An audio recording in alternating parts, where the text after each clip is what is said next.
Broadcasting from the greatest castle in the world, in the county of Lawrence, NCTV45. Simple elegance in a majestic setting.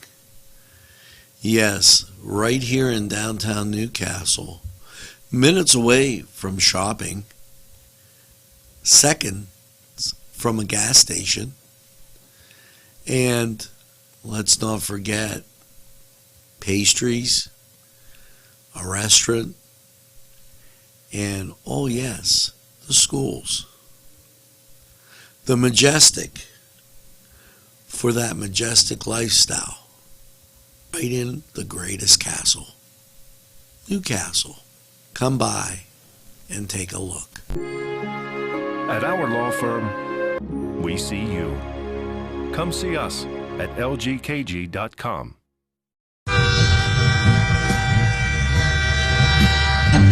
NCTV45, The Train, anytime on your time.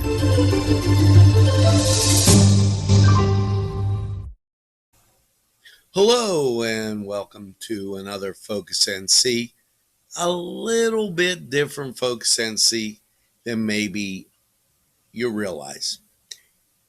First of all, I'd like to give a shout out to author Natalie Regoli, a devoted wife and mother of two. She has a master's degree in law from the University of Texas. Natalie has been published in several national journals and has been practicing law for 18 years. An interesting, as everybody knows, the Italian population here in Lawrence County, here's some facts that you might want to know about St. Vitus. 13 interesting facts to be exact. First of all, people will ask, who is St. Vitus? No matter what our age, we can learn the difference and learn to make a difference and learn from the example of St. Vitus. He was young. St. Vitus was the only son of a Sicilian senator named Hylas. St. Vitus was converted to Christianity by his tutor, Saint Modest, and his wife,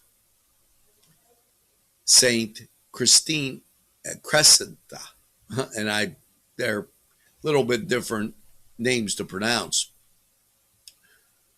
Who was St. Vitus's nanny? Some accounts say that St. Vitus was 7 years old at the time, but most state he was born around 290 AD, which makes him 12 at the time of his death. St. Vitus, Christianity was prohibited in the Roman Empire, and Hylas had all three of them arrested and scourged. St. Vitus is widely venerated as the patron saint of epilepsy. He is also the patron saint of dancers, actors, comedians, oversleeping, boilermakers,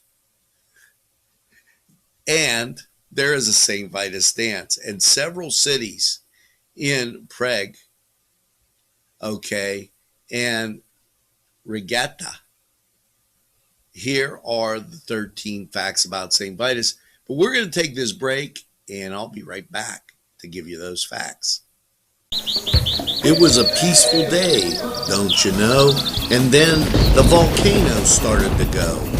Out it came, delicious, you see. It was Lava Joe's with 3 awesome flavors you can employ: signature mild, molten medium, and hot magma on anything you enjoy. Try some today and you will say Lava Joe's is A-OK. Gelateria is an authentic Italian gelateria and coffee bar.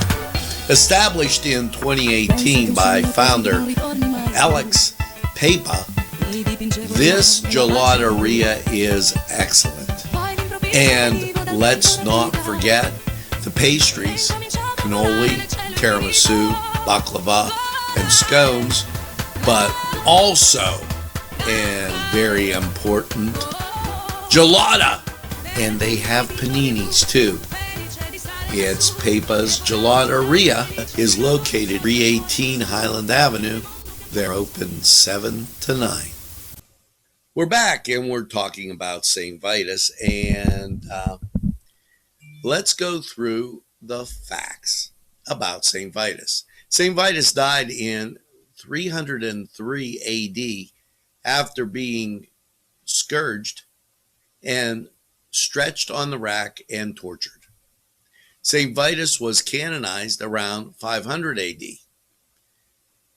St. Vitus has a veneration, is on Vidalian.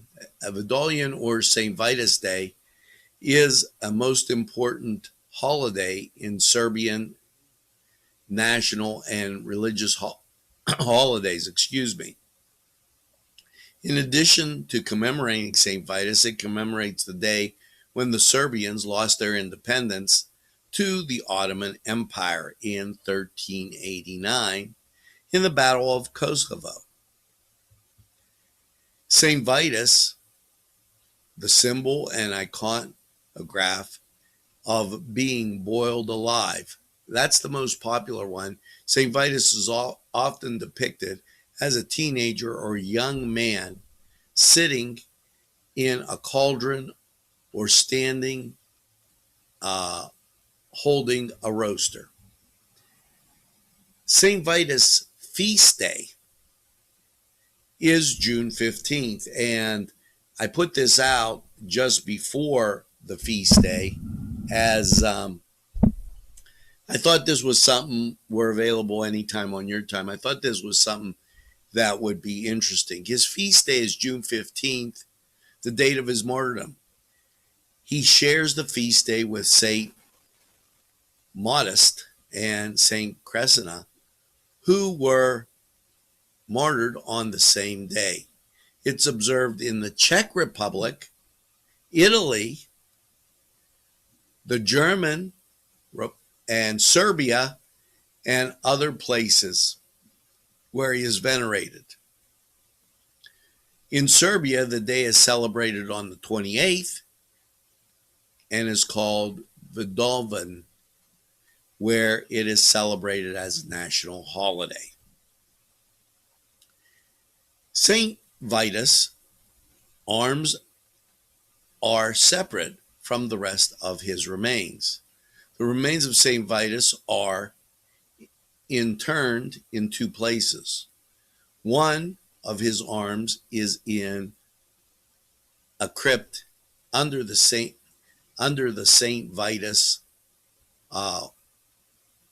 Cathedral in Prague, in the Czech Republic. The bones are enclosed in a golden replica in the shape of his arm.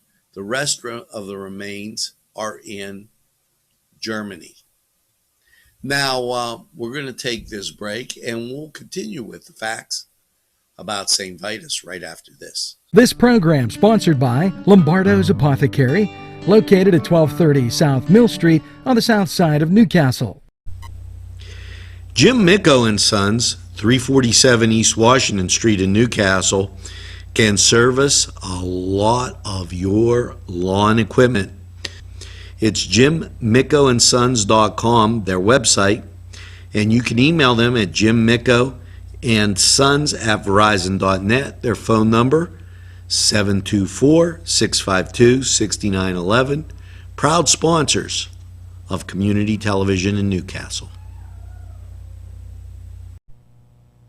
Today's programming is brought to you by NCTV45 and NC Radio 450, Newcastle's community television station. Welcome back, and we're talking about the 13 facts about St. Vitus. Fact number 7, the location of St. Vitus' major shrines are in Rome, Germany, and the Czech Republic. St. Vitus was venerated as one of the 14 holy helpers. St. Vitus is venerated as one of the 14 holy helpers. 14 holy helpers are 14 ancient saints believed to be effective when prayed to for common ailments and pains. Number 9, a king gave St. Vitus arms, bones to the Duke as a gift. King Henry I of Germany, who had all of the remains of St. Vitus at the abbey in Corvey, gave the bones from one of St. Vitus' arms to the Czech Duke, Welsus. St. Welsus then built the St. Vitus Cathedral, where the bones are currently interned. Fact number 10, St. Vitus has his own dance. Yeah, the St. Vitus dance. It is said that Germans believe they could receive good health for a year if they danced before St. Vitus' statue on the feast day. There was also a dance mania that affected large groups of people in Europe between the 14th and 15th century. The affliction, and I gotta tell you this, the affliction caused people to have epileptic movements until they collapsed in exhaustion. This also caused a disorder has never been explained. The dancing episodes are often occurred around the feast of St. Vitus. People thought St. Vitus had cursed these dancers and named the dance the St. Vitus dance. In the 17th century, this disorder was named Psi Dams Crea. Okay, fact number 11, and here you go. St. Vitus has his own rain rhyme. St. Vitus has his own rhyme. If St. Vitus' day be rainy weather, it shall rain 30 days together. It is of the British origin and appears in the Farmer's Almanac, which has been published since 1818. Fact number 12. People believe you could be cursed with St. Vitus dance. In Austria, they used to believe that anyone who ate a sparrow would be afflicted with the St. Vitus dance. And fact number 13. St. Vitus was removed from the Catholic calendar after the Second Vatican Council.